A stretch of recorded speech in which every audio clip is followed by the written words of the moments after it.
मात्र जरांगे पाटलांवर टीका केलेली आहे। जरांगेंनी आता नौटंकी बंद करावी असं त्यांनी म्हटलेलं आहे। मराठा समाजावर फडणवीसांचे उपकार आहेत असं सुद्धा प्रसाद लाड यांनी म्हटलं होतं आणि त्यांनी जरांगे पाटलांवर टीका केली होती। त्याचबरोबर वडेट्टीवारांनी यांनी म्हटलेलं आहे की आम्ही या संदर्भातला प्रश्न सभागृहात उपस्थित करू, मात्र जरांगे पाटलांनी जे आरोप केलेले आहेत त्या संदर्भातली चौकशी व्हावी अशी मागणी त्यांनी केलेली आहे। तर सध्या आपण ही दृश्य पाहतोय, मनोज जरांगे पाटील आता मुंबईसाठी रवाना झालेले आहेत। मुंबईला जाण्याचा निर्धार त्यांनी व्यक्त केलेला आहे, मात्र त्यांना रस्त्यातच भोवळ आलेली आहे। उपोषणाचा 16वा दिवस आहे, कालपासून सलाईन सुद्धा काढलेला आहे आणि त्यामुळे त्यांची प्रकृती ठीक नाहीये।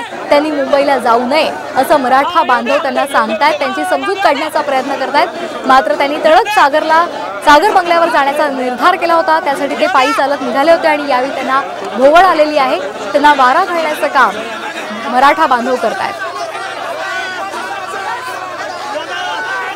अत्यंत गोंधळ निर्माण झालेला आहे। आज ते आंदोलनाची पुढची दिशा ठरवणार होते, मात्र बोलताना अत्यंत उद्विग्न झाले होते। त्यांचा उद्रेक झाला आणि थेट त्यांनी मुंबई गाठण्याचा निर्धार केलेला आहे।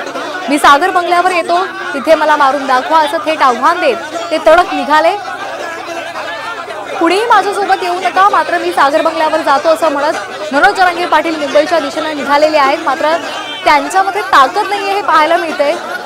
त्यांचे पाय लटपटतायत, त्यांना भोवळ सुद्धा आली होती।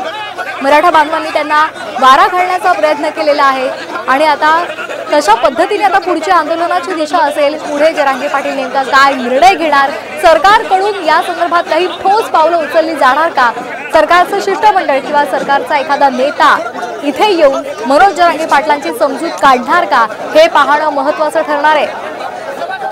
उद्यापासून राज्याचं अर्थसंकल्पीय अधिवेशन सुरू होणार आहे आणि हा मुद्दा पुन्हा एकदा पेटणार असल्याचं दिसतंय। काल रास्ता रोको करण्यात आला होता आणि आज आता धरणं आंदोलन करण्याचं आवाहन मनोज जरांगे पाटलांनी केलं होतं आणि आजची बैठक ही निर्णायक असेल आणि यावेळी आपण आंदोलनाची दिशा बदलणार असल्याचं त्यांनी म्हटलं होतं आणि आता त्यांनी तडक मुंबईच्या दिशेने निघायला सुरुवात केलेली होती। मध्येच त्यांना भोवळ आल्यामुळे मराठा बांधव आता घाबरलेले आहेत, त्यांना वारा घालण्याचा प्रयत्न केला जातोय। सलाईन सुद्धा त्यांनी कालपासून काढलं होतं। आज त्यांच्या उपोषणाचा 16वा दिवस आहे। मनोज जरांगेंना भोवळ आली होती आणि आता मराठा बांधव त्यांची समजूत काढण्याचा प्रयत्न करतात, त्यांना वारा घालण्याचा प्रयत्न करतात।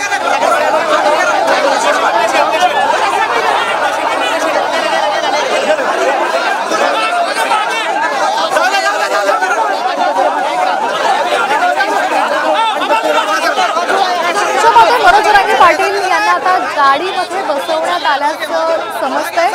मोठ्या संख्येने आता समाज बांधव एकत्र आहेत, मराठा बांधव एकत्र आहेत। मनोज जरांगे पाटलांना समजावण्याचा प्रयत्न केला जातोय, मात्र ते आपल्या निर्धारावर ठाम आहेत। काहीही झालं तरी मी मुंबईला निघणार, मुंबईला जाणार, सागर बंगल्यावर जाणार, तिथे मी मेलो तरी बेहत्तर असं जरांगे पाटलांनी म्हटलेलं आहे।